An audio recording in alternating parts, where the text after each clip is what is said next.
भगवान बुद्ध इसके विपरीत उनका आचरण था, उसके विरोध में था। उनका आचरण समन्वय का था। इस देश में जो भी मत निर्माण हो गए, उन सभी मतों को समन्वय की बुद्धि से आगे लेकर जाने का विचार भगवान बुद्ध ने रखा था। आज हम देख रहे हैं कि मैं बुद्ध हूं, आप और कौन है और कौन है, ऐसा विचार रखने की आवश्यकता नहीं है। हम सभी मिलकर एक ही विचारधारा के मत के अनुयायी हैं। हम सबको इस दिशा में ही आचरण करने की आवश्यकता होती है। मैंने यह विचार थाईलैंड में देखा, अभी अभी इसका उल्लेख हुआ। मेरा परम सौभाग्य रहा कि भगवान बुद्ध के अवशेष लेकर मैं थाईलैंड में गया। प्रधानमंत्री जी ने मुझे कहा कि भगवान बुद्ध ने पूरे विश्व को जो संदेश दिया है, और वो बिहार से दिया हुआ है, बोध गया से दिया हुआ है, इसके लिए आप इस अवशेष को, पवित्र अवशेष को वहां बैंकॉक में लेकर जाइए। और मुझे परम सौभाग्य प्राप्त हुआ और प्रधानमंत्री जी ने कहा आप इसको लेकर जाइए।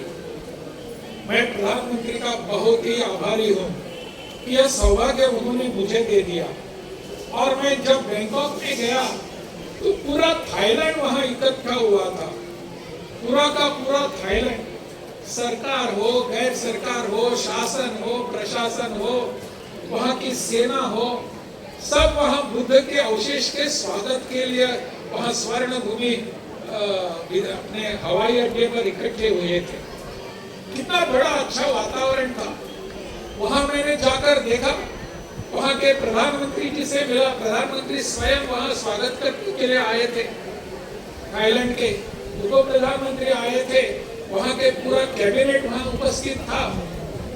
और वो भगवान बुद्ध में इतनी श्रद्धा उनकी थी, उस अवशेषों को देखकर उनके आंखों में आंसू आने लगे। परम श्रद्धा से, परम आनंद से उन्होंने कहा कि आप यहाँ अवशेष लेकर आए हैं, हमारे लिए लगता है कि भगवान बुद्ध स्वयं यहाँ आए हैं हमारे थाईलैंड में। इतना बड़ा आनंद, परम सौभाग्य का क्षण उनके लिए था। We all have to follow these all principles of Bhagwan Buddha. Bhagwan Buddha has given us nothing less than karuna, nothing less than ahimsa, and always propagated shanti, the peace, the harmony that has to be in the world. Today's world has become very anxious and eager to go for wars. What can save the world today is only the Sandesh and the preachings of Bhagwan Buddha. These preachings, the principles and the message of Bhagwan Buddha has to be spread all over the world. What I have received and seen in Thailand and Bangkok is the same preachings, same principles, and that is what I wanted to see. When I went to the people there in the houses and the temples in here in Bangkok and Ayodhya, the place called Ayodhya, that is in fact the old, they say it is Ayodhya. That place is there, and Sharayu river is flowing there in Bangkok on the banks of Bangkok. Sharayu, the Bangkok and Ayodhya is situated.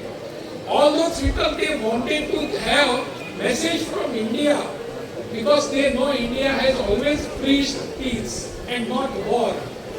That was the reason they received me so overwhelmingly, and they wanted me to be there every time. So I went there.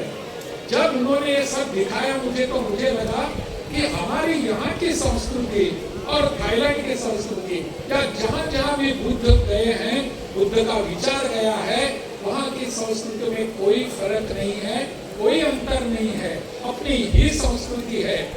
मुझे लगता है इस विषय को हम सबको ध्यान में रखना है। हमारे देश में भी हम सबको इसी विचार का प्रसारण करना है, आगे लेकर जाना है कि हम सब मिलकर, कोई हिंदू है, कोई सनातनी है, कोई बौद्ध है, कोई सिख है, कोई जैन है, ऐसा बिल्कुल नहीं है। हम सभी एक ही विचार के, एक ही इतिहास के, एक ही परंपरा के और एक ही संस्कृति के प्रवाहक है, उसको लेकर जाने वाले हैं। यही विचार पूरे देश में, पूरे विश्व भर में प्रसारित होने की आवश्यकता है। तभी जाकर भगवान बुद्ध हमारे घरों में बसते हैं, तभी जाकर भगवान बुद्ध हमारे पूजा में बसते हैं, तभी जाकर भगवान बुद्ध हमको अन्य सभी देव देवताओं के समक्ष, उनके समकक्ष लगते हैं, उनका वही वर्णन हम कर सकते हैं। इसीलिए सभी देवताओं के साथ हम भगवान बुद्ध का भी पूजन करते हैं। इसी कारण उनका विचार, आचार और उनका प्रसार करने की आवश्यकता है। आज के इस परम पवित्र दिन पर आप सबको मैं बहुत बहुत धन्यवाद देता हूँ। विभिन्न देश